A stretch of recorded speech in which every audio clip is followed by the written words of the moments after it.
Assalamualaikum warahmatullahi wabarakatuh. Di sini saya akan membahas mengenai keterkaitan antara One Map Policy, OSS atau Online Single Submission, dan Omnibus Law dengan Sistem Informasi Perencanaan dan GIS. GIS merupakan Geospatial Information System.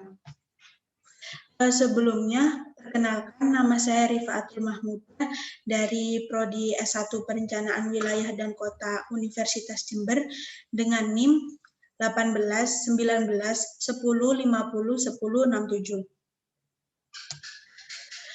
Pada kesempatan kali ini, saya akan membahas yang pertama yaitu mengenai Omnibus Law dalam tata ruang, yang kedua yaitu mengenai One Map Policy atau kebijakan satu peta, yang ketiga yaitu OSS atau Online Single Submission, dan yang terakhir yaitu keterkaitan antara Omnibus Law dengan Sistem Informasi Perencanaan dan GIS, kemudian keterkaitan antara One Map Policy atau kebijakan satu peta dengan Sistem Informasi Perencanaan dan GIS, dan yang ketiga yaitu keterkaitan antara OSS dengan Sistem Informasi Perencanaan dan GIS. Yang pertama yaitu saya akan membahas mengenai Omnibus Law. Dalam poin Omnibus Law ini, yang pertama saya akan membahas mengenai pengertian, kemudian latar belakang, tujuan, dan manfaat. Pengertian dari Omnibus Law itu sendiri merupakan suatu metode atau konsep pembuatan regulasi yang menggabungkan beberapa aturan yang substansi pengaturannya berbeda menjadi satu peraturan dalam satu payung hukum. Konsep dari Omnibus Law ini bertujuan untuk menyasar isu besar yang memungkinkan dilakukan pencabutan atau perubahan beberapa undang-undang sekaligus untuk kemudian dilakukan penyederhanaan dalam peraturannya sehingga diharapkan tidak terjadi konsekuensi atau persengketaan dan atau perlawanan antara norma yang satu dengan norma yang lainnya. Latar belakang adanya Omnibus Law ini, pemerintah menyebutkan bahwa regulasi yang ada di Indonesia ini sudah terlalu banyak. Banyaknya regulasi itu menimbulkan persoalan tersendiri dan tidak jarang menimbulkan konflik. Terlalu banyaknya regulasi ini dapat menimbulkan tumpang tindih regulasi yang nantinya akan berdampak pada terhambatnya implementasi program pembangunan dan memburuknya iklim investasi di Indonesia. Memburuknya iklim investasi di Indonesia ini nanti berdampak juga pada program percepatan pembangunan dan peningkatan kesejahteraan masyarakat yang sulit tercapai. Oleh karena itu, perlu adanya penyederhanaan sekaligus penyeragaman regulasi secara cepat, dan skema yang dipilih yaitu dengan menggunakan Omnibus Law atau Undang-Undang Cipta Kerja. Tujuan dari Omnibus Law ini yang pertama yaitu meningkatkan iklim usaha yang kondusif dan atraktif bagi investor. Yang kedua yaitu meningkatkan pertumbuhan ekonomi di Indonesia. Yang ketiga yaitu meningkatkan kepastian hukum dan mendorong minat warga negara asing atau WNA untuk bekerja di Indonesia yang dapat mendorong alih keahlian dan pengetahuan bagi kualitas SDM Indonesia. Tujuan yang terakhir yaitu mendorong kepatuhan sukarela wajib pajak atau WP dan menciptakan keadilan berusaha antara pelaku usaha dalam negeri maupun pelaku usaha luar negeri. Kemudian manfaat dari Omnibus Law ini yang pertama yaitu menghilangkan tumpang tindih antar peraturan perundang-undangan, adanya penyeragaman kebijakan pusat dan daerah dalam menunjang iklim investasi. Manfaat kedua yaitu efisiensi program perubahan atau pencabutan peraturan perundang-undangan yang diyakini akan menghemat energi pemerintah baik dari sisi administrasi dan juga politik dalam pembahasan dengan parlemen. Manfaat ketiga yaitu menghilangkan ego sektoral yang terkandung dalam berbagai peraturan perundang-undangan. Pembahasan selanjutnya yaitu mengenai One Map Policy atau kebijakan satu peta. Dalam poin One Map Policy ini saya akan membahas yang pertama yaitu pengertian, kemudian latar belakang, tujuan, dan manfaat. Pengertian dari kebijakan satu peta atau One Map Policy itu adalah arahan strategis dalam terpenuhinya satu peta yang mengacu pada referensi geospasial, satu standar, satu basis data, dan satu geoportal pada tingkat ketelitian peta skala 1:50.000. Kebijakan satu peta ini mencakup 7 tema, yaitu batas wilayah, kehutanan, perencanaan ruang, sarana prasarana, perizinan, sumber daya alam dan lingkungan, serta kawasan khusus dan transmigrasi. Kebijakan satu peta ini dibuat agar tidak terjadi tumpang tindih atau perbedaan informasi mengenai geospasial.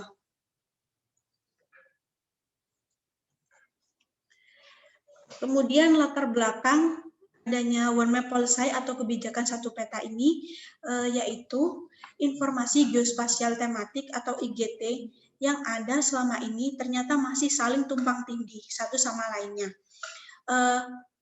Tumpang tindih IGT ini sangat menyulitkan dalam mendukung pemanfaatan ruang dan penggunaan lahan untuk pembangunan kawasan dan infrastruktur. Sehingga kondisi ini sangat merugikan karena tanpa dipadukan atau disinkronkan antara peta satu dengan peta yang lainnya untuk suatu kepentingan pembangunan, pada akhirnya suatu perencanaan pembangunan akan mengalami kegagalan atau pembangunan wilayah itu tidak pernah ada, bahkan dapat menyebabkan kerusakan lingkungan. Selanjutnya yaitu saya akan membahas mengenai tujuan dari One Map Policy atau kebijakan satu peta. Tujuan dari One Map Policy ini mewujudkan satu peta yang mengacu pada satu referensi geospasial, satu standar, satu basis data, dan satu geoportal pada tingkat ketelitian peta skala 1:50.000. Manfaat dari kebijakan satu peta ini yang pertama yaitu perbaikan data IGT masing-masing sektor sesuai standar atau ketentuan peraturan. Manfaat kedua yaitu perencanaan dan pengendalian kebijakan pembangunan yang ada di Indonesia. Target dari One Map Policy ini yaitu 85 IGT melibatkan 18 kementerian atau lembaga dan pemerintah daerah di 34 provinsi di Indonesia yang terbagi dalam kelompok IGT status dan IGT potensi dalam kurun waktu 2016 hingga 2019. Pembahasan selanjutnya yaitu mengenai Online Single Submission atau OSS.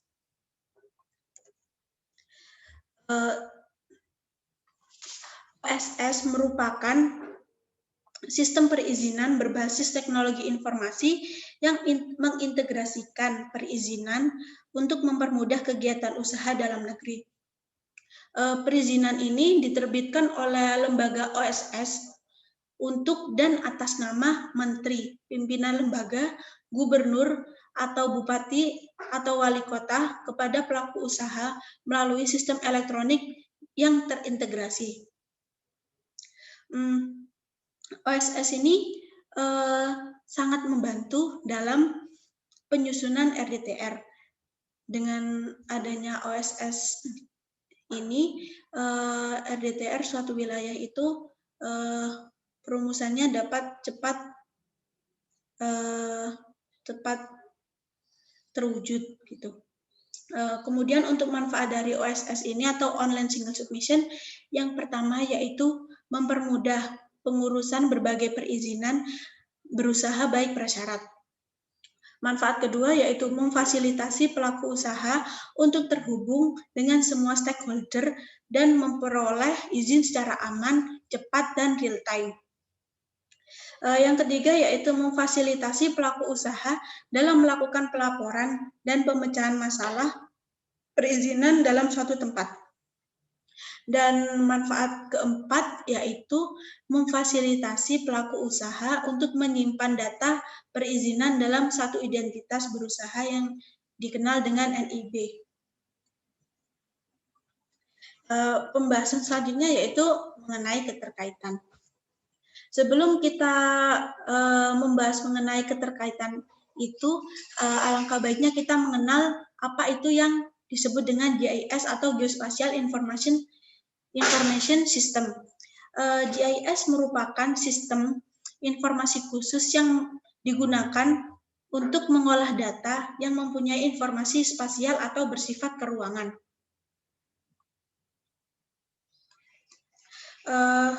Kemudian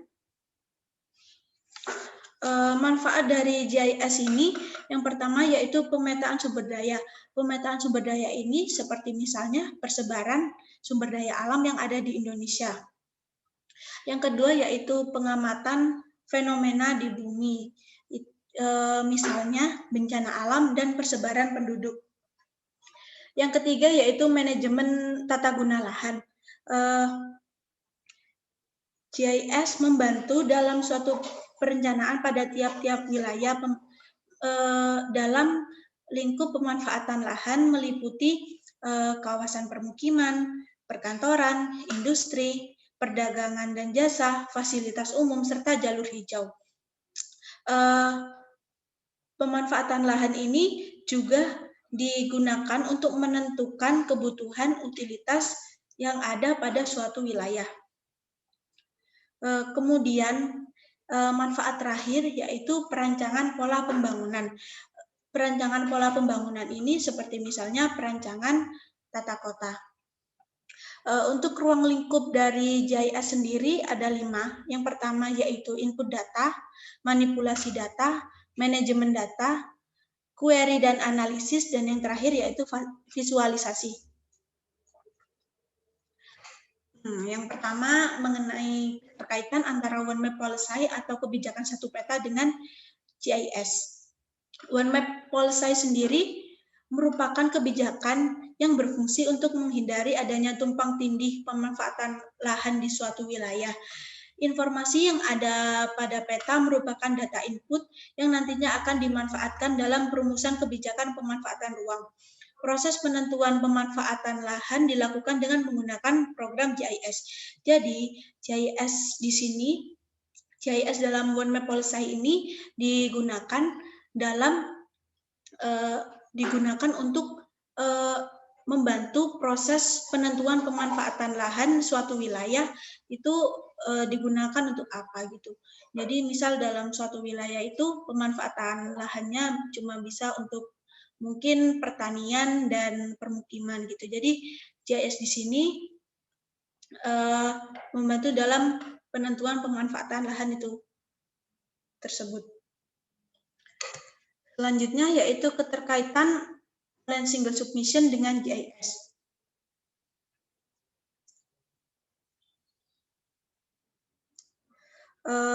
Peran OSS dalam perencanaan tata ruang yaitu untuk membantu mempercepat perumusan RDTR dalam bidang perizinan dengan menentukan lokasi usaha untuk menghindari adanya tumpang tindih kegiatan pemanfaatan ruang suatu wilayah agar dapat dimanfaatkan secara maksimal. Untuk menentukan diizinkan atau tidaknya investor berinvestasi pada suatu wilayah, digunakan peta digital yang disajikan dalam WebGIS atau GIS. GIS sendiri membantu dalam pengambilan keputusan perizinan suatu usaha dengan melalui proses pengelolaan data spasial.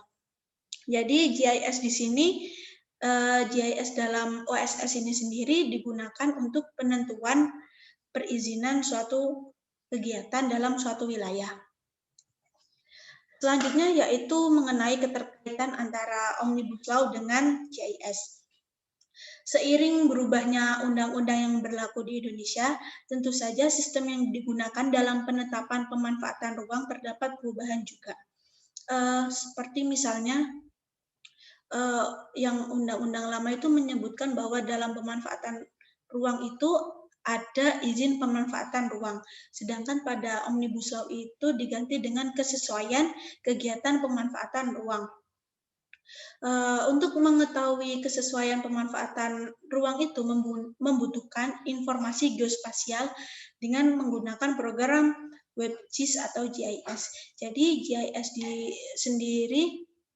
GIS dalam Omnibus Law ini digunakan untuk melihat atau menentukan sudah sesuai atau belum pemanfaatan lahan di suatu wilayah itu.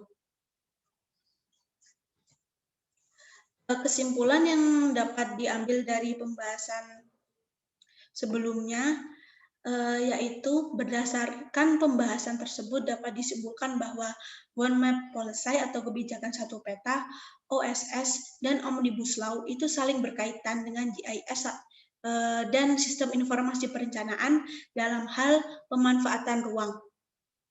GIS sendiri dalam 3 kebijakan itu digunakan untuk agar tidak terjadi tumpang tindih kegiatan pemanfaatan ruang, agar pembangunan suatu wilayah itu dapat dikendalikan sehingga dapat menjadikan wilayah yang berkelanjutan untuk masa yang akan mendatang.